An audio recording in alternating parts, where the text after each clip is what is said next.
Hello viewers, I am Dr. Priyanki Sharma, Assistant Professor, Department of Zoology, Nagaon College, Nagaon. In this presentation, I am going to discuss about adrenal cortex, its hormones and their functions. But before going to start my presentation, I would like to mention that this presentation is a part of initiative taken by Zoological Society of Assam to help undergraduate as well as postgraduate students in their studies during this period of crisis. Before going to the detailed account of this presentation, I would like to mention the learning outcomes. From this presentation, the students will learn the following. They will learn about adrenal gland and its importance, structure and histology of adrenal gland and zonation of adrenal cortex, hormones secreted by adrenal cortex and regulation of adrenal cortical secretion, chemical structure and biosynthesis of adrenocortical hormones, physiological effects of adrenocortical hormones, and disorders, pharmacological and pathological effects associated with this hormone secretion, hypo and hypersecretion. Now let's discuss in detail adrenal gland and its importance. Adrenal gland is one of the important endocrine glands located on upper pole of each kidney, which secrete various hormones. They are also known as suprarenal glands due to their position just above the kidneys. So in this diagram we can see that the adrenal glands are located just above the kidneys. Now adrenal gland and essential endocrine gland. The adrenal glands are called essential endocrine glands or life protecting endocrine glands because human being cannot survive without the hormones secreted by this gland.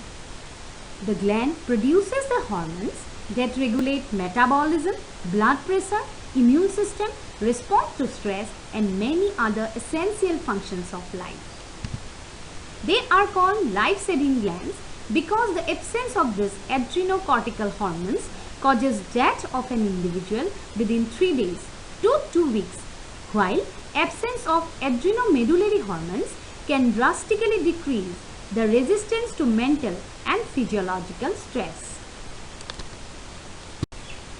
Adrenal gland and its parts.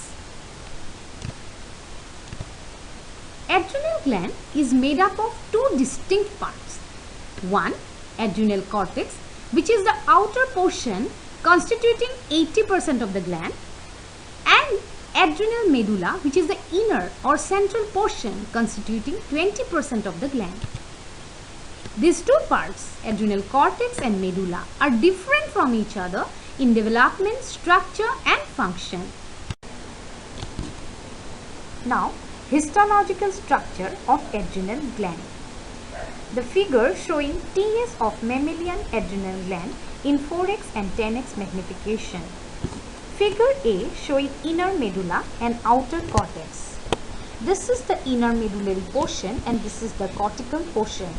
And the B showing medullary portion, zona reticularis, which is the innermost zone of cortex, and the cortical portion.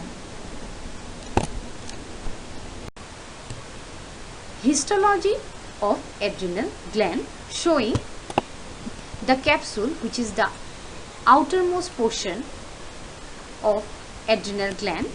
It covers adrenal cortex. Just below the capsule, this is the zona glomerulosa. Here in the TS of mammalian adrenal gland in 10x magnification, in this B, we can see these are the chromaffin cells of adrenal medulla.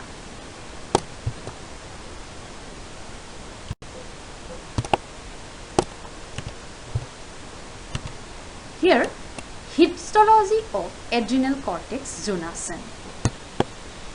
We come to know that adrenal gland has two distinct portions, adrenal medulla and adrenal cortex.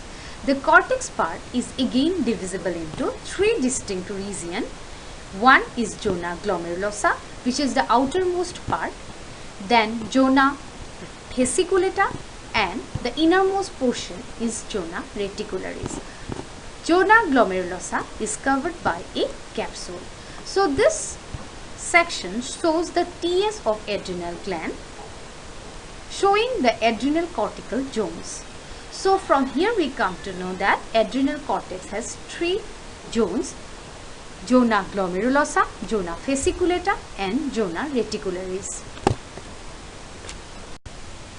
Now let's go to the hormones secreted by this zones of adrenal cortex.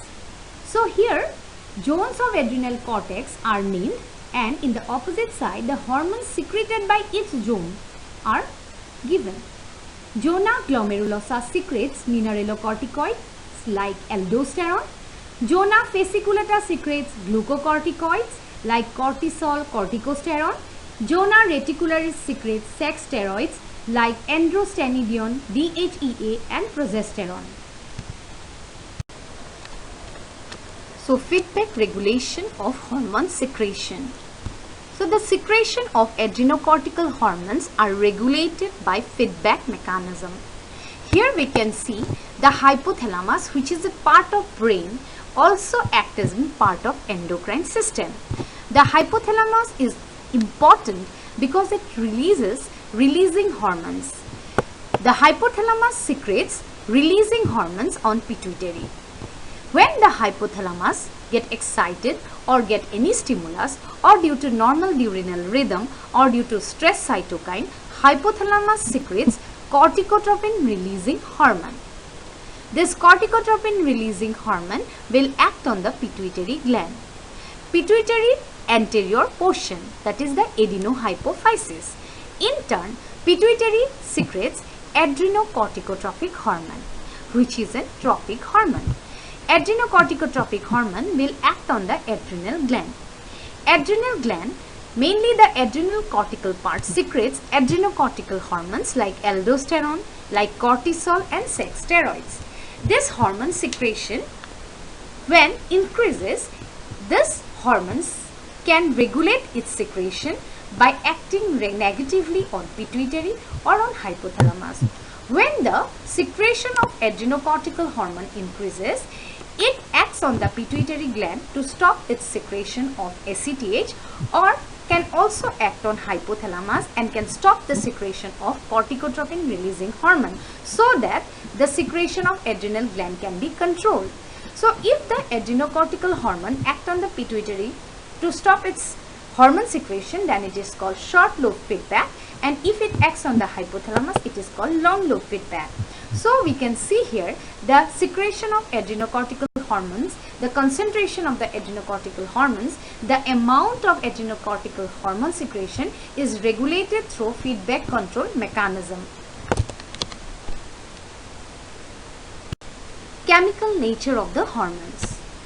All the adrenocortical hormones are steroid in nature and contain the cyclopentano parhydrophenatrin nucleus. So this is the structure of cyclopentano parhydrophenatrin nucleus, which is having 4 cyclohexane and cyclopentane ring. Here this is the structure of the cholesterol, where we know that the cholesterol is actually a lipid with a unique structure, which is consisting of 4 linked hydrocarbon rings forming steroid structure, and there is a hydrocarbon tail which is linked to one end of the steroid, here we can see, and a hydroxyl group which is linked to the other end. So this is the structure of cholesterol.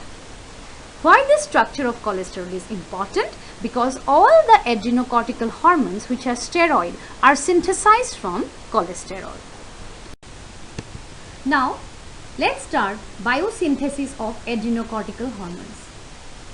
All adrenocortical hormones are steroid in nature and are synthesized or derived from cholesterol.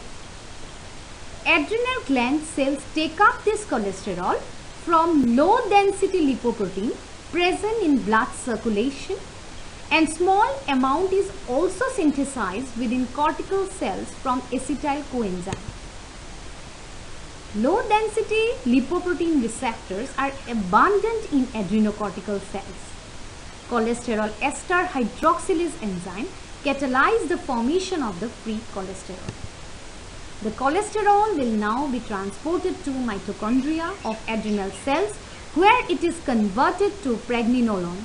Pregnenolone next moves to endoplasmic reticulum for further conversion to steroid hormone. Now biosynthesis of adrenocortical hormone aldosterone.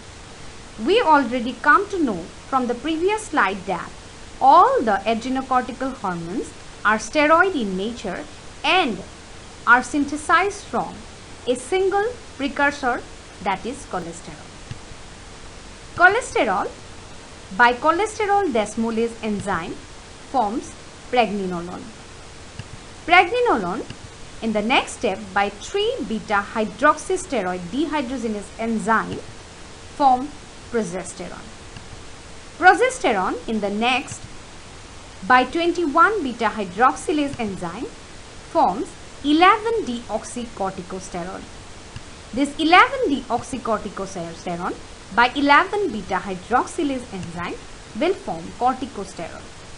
Corticosterone finally, with the help of enzyme aldosterone synthetase, will give rise to aldosterone hormone. So this is the chart through which we come to know that how the aldosterone is formed from cholesterol. Now let's discuss about how adrenocortical hormone cortisol is synthesized. So as we already come to know that all the steroid hormones are synthesized from cholesterol. Cholesterol first give rise to pregnenolone. Pregnenolone by 17-alpha hydroxylase enzyme forms 17-hydroxypregnenolone. In other direction, pregnenolone can also form progesterone. 17-hydroxypregnenolone by 3-beta hydroxysteroid dehydrogenase enzyme will form 17-hydroxyprogesterone.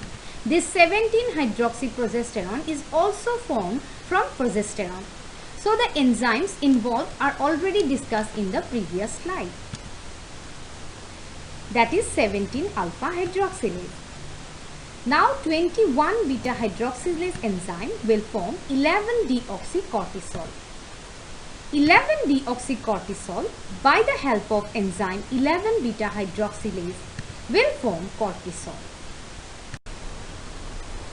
Now biosynthesis of adrenocortical sex steroids. Similar to aldosterone and cortisol hormone, the sex steroids are also synthesized from cholesterol. Cholesterol forms pregnenolone, which produces 17-hydroxypregnenolone, and 17-hydroxypregnenolone by 1720 lyase can produce DHEA. DHEA with the help of 3-beta hydroxysteroid dehydrogenase is converted into androstenedione. Pregnenolone can also synthesize progesterone, which can form 17-hydroxyprogesterone. This androstenedione is also synthesized from this 17-hydroxyprogesterone by the help of enzyme 1720 lyase. Androstenedione by enzyme 17-beta hydroxysteroid dehydrogenase can form testosterone. Testosterone, which is the male sex hormone, can again form with the help of enzyme aromatase estradiol, and in the other direction it can also form dihydrotestosterone. So this chart clearly shows how sex steroids are formed from cholesterol. Now we are going to discuss about the biosynthetic pathways of these adrenocortical hormones with their chemical structures. Already we have gone through the biosynthesis of these adrenocortical hormones, their intermediates and also their enzymes. But now we will discuss these biosynthetic pathways with chemical structures. So as we already know that the cholesterol is the molecule from which all the adrenocortical hormones are synthesized. The cholesterol is a lipid structure having 4 ring structures and a hydrocarbon tail, and the other end there is an hydroxyl group. Here the cholesterol first converted into pregnenolone. Here you see the structure of the pregnenolone. Actually this whole biosynthetic pathway is an oxidation reduction reaction. Here the cholesterol get oxidized and form pregnenolone. Here we can see there is OH group is still there, but in the other end where the hydrocarbon tail was there, alkane group was there, in that position a methyl and the ketone group get attached. That is an oxygen get attached. So here it is oxidized, an oxidation reaction. Here is the methyl ketone group is here. So this is pregnenolone. Pregnenolone now become converted into 17-hydroxypregnenolone. Here again in the 17 position, carbon position, and hydroxyl group get attached. So methyl ketone group was there and new hydroxyl group is attached to the 17 position. Here the 17-hydroxypregnenolone becomes 17-hydroxyprogesterone. Here this structure remains same, but here we can see that the hydroxyl group gets substituted by an oxygen, that is the hydrogen group get eliminated. So again the oxidation reactions takes place. So instead of having hydroxyl group, now only oxygen is there. This is the ketone part. Again in the next reaction the 17-hydroxyprogesterone become 11-deoxycortisol. Here this structure you can see that the methyl group, one hydrogen is removed, and instead of hydrogen now oxygen and hydrogen, that is the hydroxyl group, get attached and it forms an alcoholic group, CH2OH now become alcoholic, and the ketone group is there and hydroxyl group is there. So with the other end still the ketone group is there. So this is also an oxidation reaction because from the methyl group hydrogen is removed and hydroxyl group get attached. So alcoholic group is attached here. So this is 11-deoxycortisol. This 11-deoxycortisol again get modified and it get converted into cortisol. The remaining structure, this remains same with the alcoholic group, ketonic group, and the hydroxyl is there, but in the 11 carbon position and another hydroxyl group get attached. So another hydroxyl group get attached to this 11 position. So this is the biosynthetic pathway of cortisol with the chemical structures of their intermediates. Biosynthetic pathway of aldosterone with their chemical structures. So in the previous slide we discussed about the structure of cholesterol and pregnenolone and progesterone also. Here we will discuss about 11-deoxycorticosterone. So already we come to know that in the progesterone there is a methyl group and attached ketonic group, that is methyl ketone.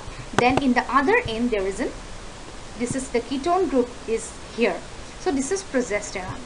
When the progesterone become 11-deoxycorticosterone, again the hydrogen from methyl group eliminated and hydroxyl group get attached and it becomes alcoholic CH2OH. And the remaining structures they remain same, 11-corticosterone, deoxycorticosterone. When the 11-deoxycorticosterone become corticosterone and another hydroxyl group attached to the 11 number, here we can see that hydroxyl group get attached. And corticosterone finally forms aldosterone. The structure of aldosterone you can see here, the CH2OH, that is the alcoholic group, and ketonic group remains same.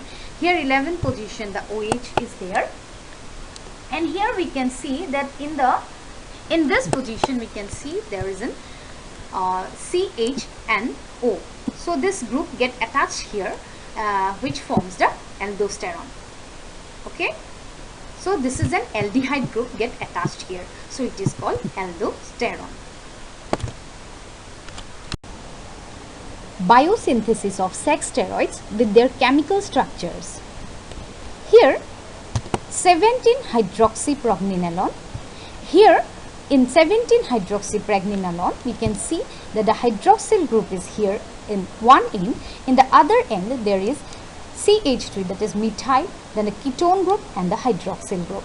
that is ketonic group, and the hydroxyl group is here. But this group is converted or eliminated, and now it is having OH in one end, but the other extreme end these functional groups are removed, and now it is having only the ketone. Now the hydrogen is removed, and now it becomes androstenedione. In the both ends they have ketone group, so it is called androstenedione. Now in the next step of conversion, it forms testosterone.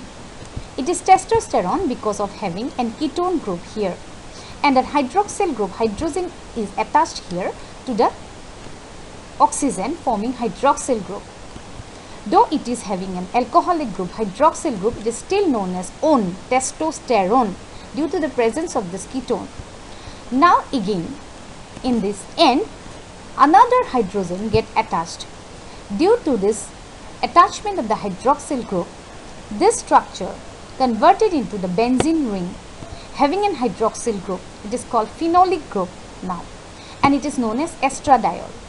It is known as estradiol, diol, because of having two hydroxyl group, two alcoholic group. It is known as estradiol. Physiological effects of adrenocortical hormones. Aldosterone is a life-saving hormone as it maintains blood osmolarity as well as blood pressure, whereas cortisol is a life-protecting hormone because it helps to withstand the stress and trauma. Total absence of these hormones in human being causes disturbances of metabolism. Mineralocorticoids. Mineralocorticoids are aldosterone and 11-deoxycorticosterone. Out of these two, 90% of the mineralocorticoid activity is performed by aldosterone alone. Aldosterone is very essential for life, and it maintains osmolarity and volume of extracellular fluid. Functions of hormone aldosterone. Aldosterone increases reabsorption of sodium ion from renal tubules, especially from the distal convoluted part of nephron. When sodium ions are reabsorbed, simultaneously water is also absorbed, as a result of which it increases in ECF value, that is extracellular fluid volume. As it increases extracellular fluid volume, the blood volume also increases, which finally increases the blood pressure. Aldosterone can increase excretion of potassium through renal tubules.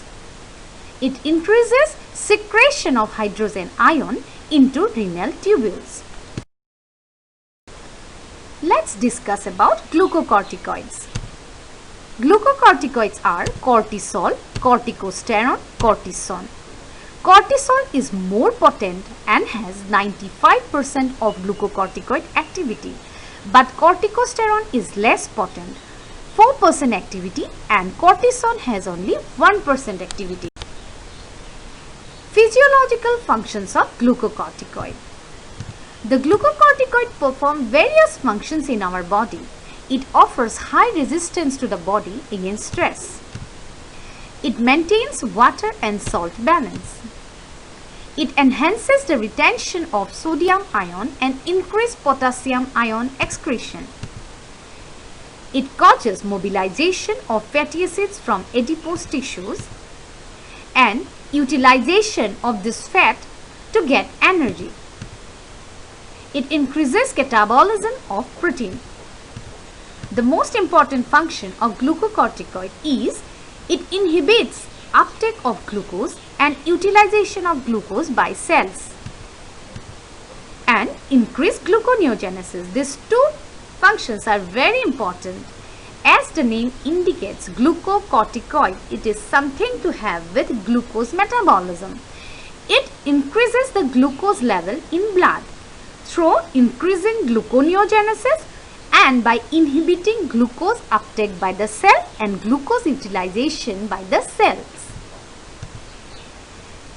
Glucocorticoids can suppress immune system by decreasing the number of circulating T lymphocytes. So these are the physiological functions of glucocorticoids. Hypo and hypersecretion of the hormones. Production of a bodily secretion at an abnormally slow rate or in abnormally small quantities is called hyposecretion. That is when the hormone is synthesized in extremely low quantity, lower than the need of the body, then it is called hyposecretion. And excessive production of a bodily secretion more than the amount that body needs is called hypersecretion. Disorders associated with these hormones. Hypersecretion of adrenocortical hormones can lead to Cushing's syndrome, which is due to hypersecretion of cortisol, or may cause hyperaldosteronism or adrenogenital syndrome. So due to hypersecretion of adrenocortical hormones, Cushing's syndrome occurs. Hyperaldosteronism may occur, which again divided into primary aldosteronism, which is also known as Conn's syndrome, and secondary aldosteronism. So these are the disorders which are associated with the hypersecretion of these adrenal cortical hormones. A patient with Cushing's syndrome experiences weight gain, slow healing of cuts, fatigue, glucose intolerance, and the person face become moon-like, so called moon face, muscle weakness, then also suffer from thinning of skin, excessive hairness, fragility. Psychological disorders like depression, anxiety, cognitive difficulties are seen. The person with Cushing's syndrome also reported to have high blood pressure. Reproductive abnormalities in female like irregular or absent menstrual period, in male like erectile dysfunction, etc. Clinical features of primary aldosteronism. A patient with primary aldosteronism suffers from hypertension due to sodium and water retention and increase in intravascular volume. The person also suffers from hypokalemia, which is due to increase in excretion of potassium. This increased excretion of potassium ion may cause muscle weakness and cardiac decomposition. Causes of primary aldosteronism. Primary aldosteronism may be due to adrenal adenoma, which is previously known as Conn's syndrome. Primary aldosteronism may also due to idiopathic adrenal hyperplasia, which is the most common cause. It may also due to adrenal carcinoma. Less than 1% of primary aldosteronism is due to adrenal carcinoma. Now let's discuss about clinical features associated with the secondary aldosteronism. Secondary aldosteronism occurs due to extra-adrenal causes. It increases extracellular fluid volume and blood volume, which lead to hypertension.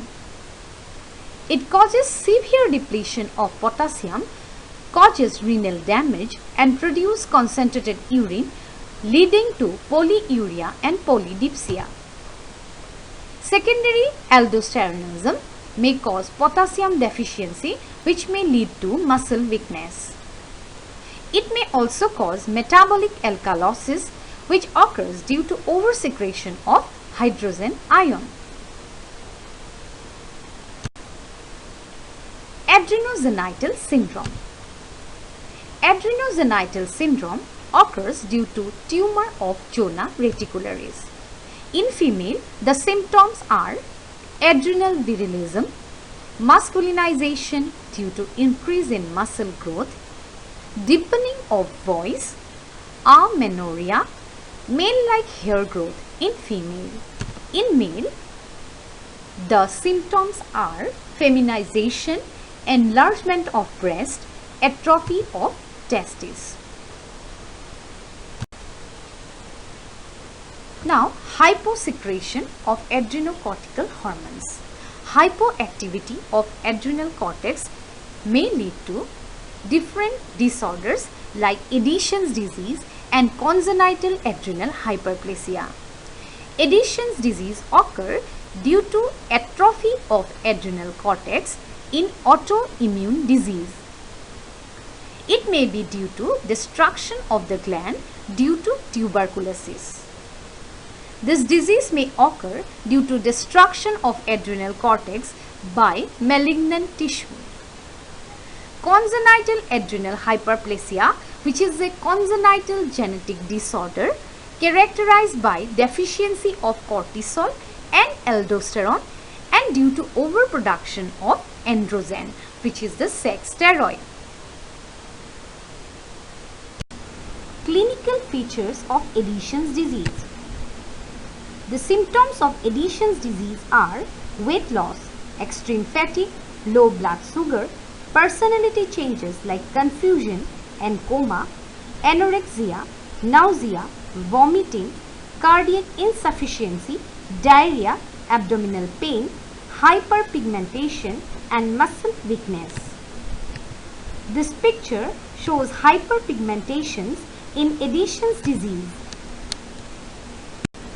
Clinical features of congenital adrenal hyperplasia. The symptoms of this disease vary depending upon the form of CAH and the sex of the patient. Excess androgen causes ambiguous genitalia, early pubic hair, precocious hair, excessive facial hair, virilization, menstrual irregularities in female, infertility due to anovulation and clitoromegaly.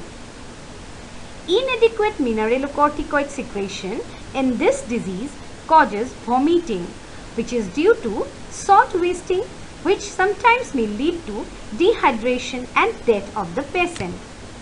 This picture shows a girl with congenital adrenal hyperplasia. So this is all about adrenocortical hormones, their secretions, their functions and the disorders associated with these hormone secretions. These are my suggested readings and references which I followed during the preparation of this presentation. So thank you all for your kind attention. Here I am giving my email ID for further queries.